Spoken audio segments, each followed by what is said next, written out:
नमस्कार दोस्तों, आप देख रहे हैं एचवीएस स्टडीज़ और इस वीडियो में आपके लिए 12 जून 2023 का करंट अफेयर लेकर आ गए हैं। करंट अफेयर के साथ साथ स्टैटिक जीके और रिलेटेड करंट अफेयर का रिवीजन करते हुए चलेंगे। अगर आप इस चैनल पर पहली बार आए हो तो चैनल को सब्सक्राइब कर लीजिएगा। वीडियो अच्छी लगे तो वीडियो लाइक करके ज़रूर जाइएगा। लास्ट में आपके लिए क्विज़ रखा है, उस क्विज़ को भी ज़रूर सॉल्व कीजिएगा। चलिए बात करते हैं लास्ट डे के क्विज़ की। लास्ट डे आपसे क्वेश्चन पूछा गया था, which bank launches I am Adyar Adyar is me campaign. तो आंसर आप सभी ने फेडरल बैंक दिया था और फेडरल बैंक ही सही आंसर है जिसने I am Adyar Adyar is me अभियान को शुरू किया। ये तमिलनाडु की एक कम्युनिटी है, उसके लिए। आज के पहले क्वेश्चन की बात करें और मोस्ट इम्पॉर्टेंट क्वेश्चन है आने वाले एग्ज़ाम के लिए। क्या है? फ्रेंच ओपन हुआ 2023 का, जिसमें which player won the women's single title. तो फ्रेंच ओपन में महिला एकल का खिताब किस खिलाड़ी ने जीता है? आंसर होगा, ये जीता है पोलैंड की ईगा स्वितक। किसने? ईगा स्वितक के द्वारा इस खिताब को जीत लिया गया। ये वर्ल्ड की नंबर 1 टेनिस फीमेल्स में खिलाड़ी हैं ईगा स्वितक। इन्होंने फ्रेंच ओपन टेनिस खिताब को जीत लिया। 10 जून को इसे ऑर्गेनाइज कराया गया था, इसका फाइनल। अगर बात करें किसको हराया है इन्होंने, तो कैरोलिना मुचोवा को इन्होंने हराया है, जो कि चेस रिपब्लिक की प्लेयर हैं। याद रखेंगे, स्वितक दुनिया की नंबर 1 प्लेयर बनने वाली यंगेस्ट वुमेन बनी हैं। ध्यान रखेंगे, पूछा जा सकता है। आगे बात करें तो जो स्पोर्ट्स से रिलेटेड क्वेश्चंस बने हैं उनको रिवाइज करते हैं। पहला क्वेश्चन पढ़ लिया। दूसरा, ऑस्ट्रेलिया के बैट्समैन हैं ट्रेविस हेड। इन्होंने सेंचुरी मारी है इंडिया के खिलाफ WTC में, वर्ल्ड टेस्ट चैंपियनशिप में, और पहले ऐसे खिलाड़ी बने जो सेंचुरी मार चुके हैं WTC में। मनीषा, जो कि बिश्केक में ऑर्गेनाइज, बिश्केक किसकी? किर्गिस्तान की कैपिटल है, वहाँ पर ऑर्गेनाइज UWW रैंकिंग सीरीज़ में इन्होंने गोल्ड मेडल जीत लिया। भारतीय रेसलर हैं ये। मैक्स वर्स्टप्पन, जिन्होंने स्पेनिश ग्रैंड प्रिक्स 2023 को जीता है। नीरज चोपड़ा दुनिया के नंबर 1 प्लेयर बन गए हैं जेवलिन थ्रो में। और बोपल्ला प्रणीत तेलंगाना से बिलोंग करते हैं, 82 नंबर के ग्रैंड मास्टर ऑफ इंडिया बन चुके हैं। मैक्स वर्स्टप्पन ने मियामी ग्रैंड प्रिक्स 2023 को भी जीता। एंथम खेलो इंडिया यूनिवर्सिटी गेम का खेलो इंडिया हर दिल में देश रखा गया। इसको कहाँ? उत्तर प्रदेश लखनऊ में इसका ओपनिंग सेरेमनी हुई। क्लोजिंग सेरेमनी इसकी वाराणसी में हुई थी। जार्डेन पेरियाट मेघालय से बिलोंग करते हैं और इन्होंने ब्रिटिश F4 चैंपियनशिप को जीत लिया। आगे बात करें, अगला question, which state announces free बस ट्रैवल शक्ति स्कीम फॉर वुमेन। तो किस राज्य ने महिलाओं के लिए मुफ्त बस यात्रा शक्ति योजना की घोषणा की है?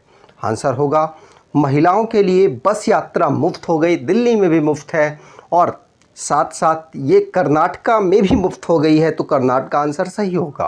कर्नाटका में महिलाओं के लिए जो बस ट्रैवल है वो मुफ्त हो चुका है शक्ति स्कीम के अंतर्गत। याद रखिएगा, पहला ऑप्शन यहाँ पर बिल्कुल सही था।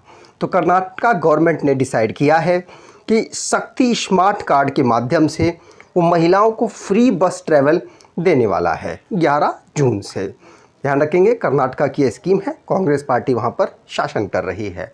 कर्नाटका की बात करें तो कर्नाटका को स्टेट के रूप में 1 नवंबर 1956 को फॉर्म किया गया था। कैपिटल इसकी बेंगलोर है। डिस्ट्रिक्ट 31 है। गवर्नर थावर चंद गहलोत हैं। चीफ मिनिस्टर सिद्धारमैया है और शिव कुमार यहाँ के डिप्टी चीफ मिनिस्टर हैं। लेजिस्लेचर यहाँ की बाईकैमरल है, जहाँ की काउंसिल में 75 सीट्स और असेंबली में 224 सीट्स आती हैं। राज्यसभा में 12 सीट्स, लोकसभा में 28 सीट यहाँ पर अवेलेबल हैं। नेशनल पार्क की बात करें तो Anshi national park, Bandipur national park, Bannerghatta, Kudremukha, Nagarhole national park यहाँ के नेशनल पार्क हैं। अगर यहाँ पर आप देखें कर्नाटका को, तो कर्नाटका उन 6 राज्यों में से है जिसके पास बाईकैमरल सुविधाएं अवेलेबल हैं। बाईकैमरल मतलब जिसके पास विधानसभा और विधान परिषद दोनों अवेलेबल है। कर्नाटका, महाराष्ट्र, तेलंगाना, आंध्र प्रदेश 4 राज्य ये हो गए। उत्तर प्रदेश और बिहार ये 6 राज्य ऐसे हैं जहां पर बाईकैमरल सुविधा उपलब्ध है। कर्नाटका की इंटरनल बाउंड्री की बात करें तो गोवा, महाराष्ट्र, तेलंगाना, आंध्र प्रदेश, तमिलनाडु और केरल के साथ इसकी लगती है।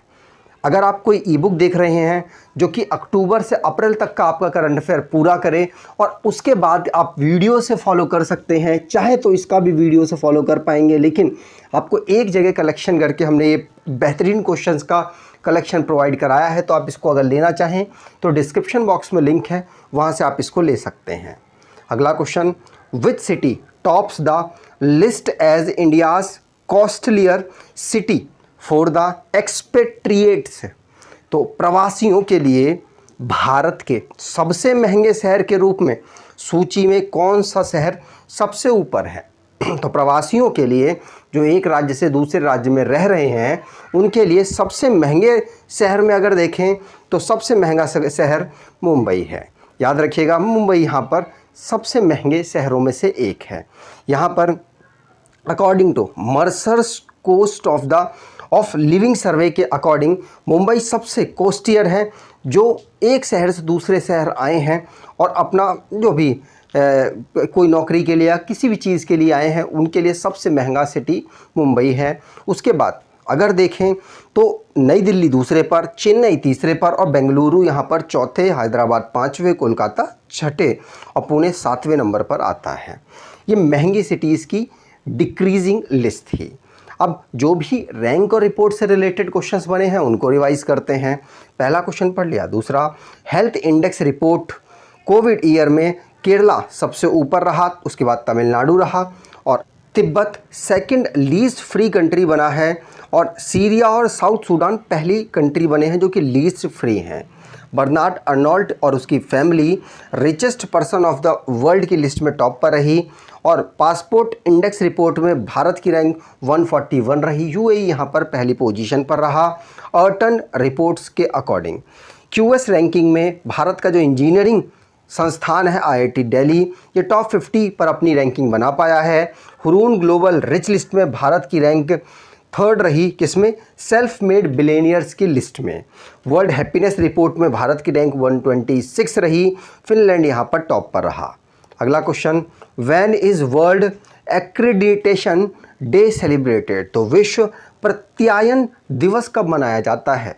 आंसर होगा, ये हम हर साल 9 जून को ऑब्जर्व करते हैं, वर्ल्ड एक्रीडिटेशन डे। ध्यान रखिएगा, इसकी theme accreditation supporting the future of global business रखी गई। ये किसके कोलैबोरेशन से बनती है?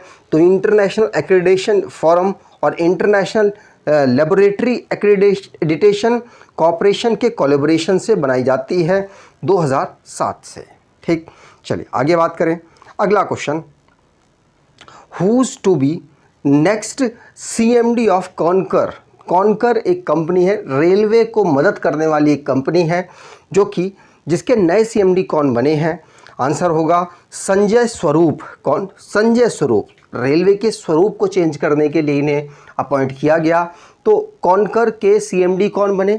संजय स्वरूप। आपने इस प्रकार से रेलवे में ज़रूर देखा होगा कंटेनर को ले जाते हुए, तो उन कंटेनर को डेवलप करने का ये काम करती है और भी दूसरे काम इसके अवेलेबल हैं।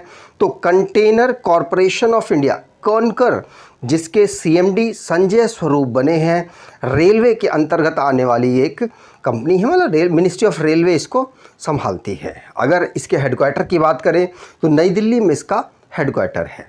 अगला क्वेश्चन, केरलास फर्स्ट अशोक चक्र winner havildar passes away, what is name of him?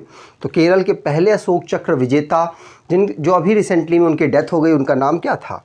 Answer है, उनका नाम था एल्बय डी क्रूज। क्या? एल्बय डी क्रूज। ये पहले पर्सन थे केरल से जिनको अशोक चक्र मिला था। याद रखिएगा, अशोक चक्र शांति के समय पर जो बेहतर काम करते हैं उनका सर्वोच्च अवार्ड होता है जो शांति के समय पर मतलब वीरता दिखाते हैं।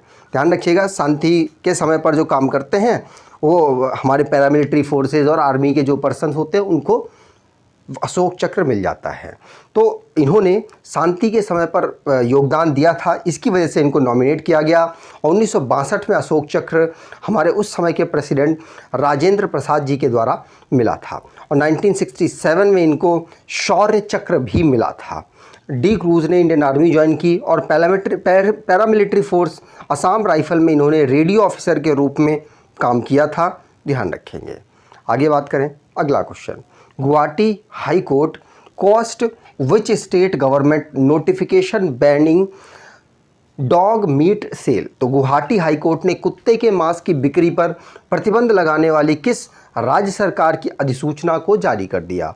तो अभी किसी गवर्नमेंट ने 2020 की बात है, लगभग 20 की बात है, तो 2020 में एक नोटिफिकेशन निकाला था और डॉग के जो मीट हैं उसको सेल करना बैन कर दिया था। और ऐसा नागालैंड ने किया। और अब गुवाहाटी हाई कोर्ट आपको पता है नागालैंड के केसेस को भी हैंडल करता है और मणिपुर के केसेस को भी हैंडल करता है, असम के केसेस को हैंडल करता है, अरुणाचल प्रदेश के केसेस को हैंडल करता है। तो अब नागालैंड में जो ये अधिसूचना जारी की गई थी, नोटिफिकेशन जारी किया गया था, उसको गुवाहाटी हाई कोर्ट ने रद्द कर दिया है। 2020 में ऐसा ऑर्डर जारी किया गया था नागालैंड की गवर्नमेंट के द्वारा। ये जो पेटिशन पड़ी थी आर्टिकल 226 के अंतर्गत, जो कि कॉन्स्टिट्यूशन में हाई कोर्ट को पावर देता है कि जो समीक्षा कर सकते हैं राज्य व केंद्र के किसी भी बने हुए कानून की, उसको रद्द भी कर सकते हैं। तो हाई कोर्ट के पास 226 आर्टिकल के अंतर्गत पावर आती है।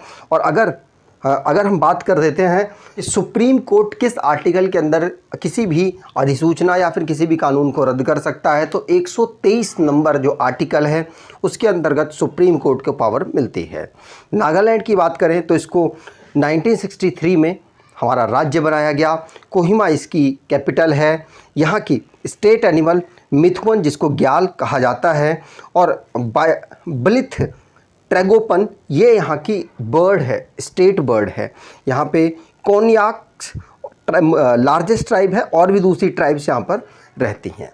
म्यांमार के साथ इसकी इंटरनेशनल बाउंड्री भी लगती है। अगला question, which author launches his new graphic novel Ajay to Yogi Adityanath. किस लेखक ने अपना नया ग्राफिक उपन्यास अजय टू योगी आदित्यनाथ लॉन्च किया। आंसर होगा ये लॉन्च किया है शांतनु गुप्ता ने। ध्यान रखिएगा, शांतनु गुप्ता ने अभी अजय टू योगी आदित्यनाथ अपनी ग्राफिक जो एक नोवेल है उसको लॉन्च किया है इन्होंने। ध्यान रखेंगे। अगला question, which minister lays foundation stone of Cochin fisheries harbour. तो कोचिन फिशरीज हार्बर का शिलान्यास किस मंत्री ने किया। आंसर होगा इस समय पर हमारे जो पोर्ट और शिपिंग के मिनिस्टर हैं, कौन, सर्बानंद सोनोवाल, उनके द्वारा इसको किया गया। इनके साथ साथ यहाँ पर जो हमारे फिशरीज़ के मिनिस्टर हैं, कौन, पुरुषोत्तम रुपाला, उन दोनों ने मिलकर इस प्रोजेक्ट को लॉन्च किया है। इसमें मॉडर्नाइजेशन और अपग्रेड करने की बात की गई है कोचिन फिशरीज़ हार्बर को। ध्यान रखेंगे 11 जून को इसको इन्होंने इनॉग्रेट किया। अगला क्वेश्चन, अभी जितने भी क्वेश्चंस होंगे ये लास्ट डे का करंट अफेयर जो मैं आपको रिवाइज करा रहा हूँगा। तो पहला क्वेश्चन था कि 78 नंबर के हमारे सेशन के लिए यूनाइटेड नेशन जनरल असेंबली में प्रेसिडेंट किसे बनाया गया। तो डेनिस फ्रांसिस को बनाया गया, जो कि कैरेबियन सी में जो देश हैं वहाँ से बिलोंग करते हैं। केरला का एक स्टार्टअप है फार्मर्स FZ, जिसको यूनाइटेड नेशन एक्रेडिटेटर प्रोग्राम के लिए चुना गया है। फेडरल बैंक, जिसने I am Adyar is me campaign को लॉन्च किया। अगला क्वेश्चन, 8 जून को world brain tumour day observe होता है। अमेजन किसान के द्वारा Indian council of agriculture research के बीच में साइन अप किया गया फार्मर्स को एम्पावर करने के लिए। गल्फ ऑफ ओमान में पहली बार भारत की नेवी, फ्रांस की नेवी और यूनाइटेड अरब एमिरेट्स की नेवी यहाँ पर पार्टिसिपेट करेंगी और एक्सरसाइज करने वाली हैं। अगला question, 89,047 crore rupees union cabinet ने BSNL को जून 2023 में अप्रूव कर दिए हैं 4G और 5G स्पेक्ट्रम और दूसरे एक्सपेंसेस के लिए। डॉक्टर अब APJ अब्दुल कलाम आइलैंड जो कि उड़ीसा के कोस्टल लाइन पर अवेलेबल है, यहाँ पर अग्नि प्राइम का नाइट के समय पर टेस्ट किया गया और सक्सेसफुल रहा। कनेडियन वाइल्ड फायर की वजह से न्यूयॉर्क में सबसे ज़्यादा एयर पॉल्यूटेड की कंडीशन दिखाई दी और यही सबसे बड़ा कारण बना वहाँ पर पॉल्यूशन का। आगे बात करें आज के क्विज़ की, तो आज का क्विज़ है French Open which player won women's single title. तो फ्रेंच ओपन में महिला एकल का खिताब किस खिलाड़ी ने जीता है? कमेंट बॉक्स में आंसर दीजिएगा। अगर आपको ये वीडियो अच्छी लगी है तो आपसे अनुरोध करूंगा वीडियो को लाइक कर दीजिएगा, चैनल को सब्सक्राइब कर लीजिएगा और एटलीस्ट अपने कुछ दोस्तों तक वीडियो को शेयर ज़रूर कीजिएगा। धन्यवाद।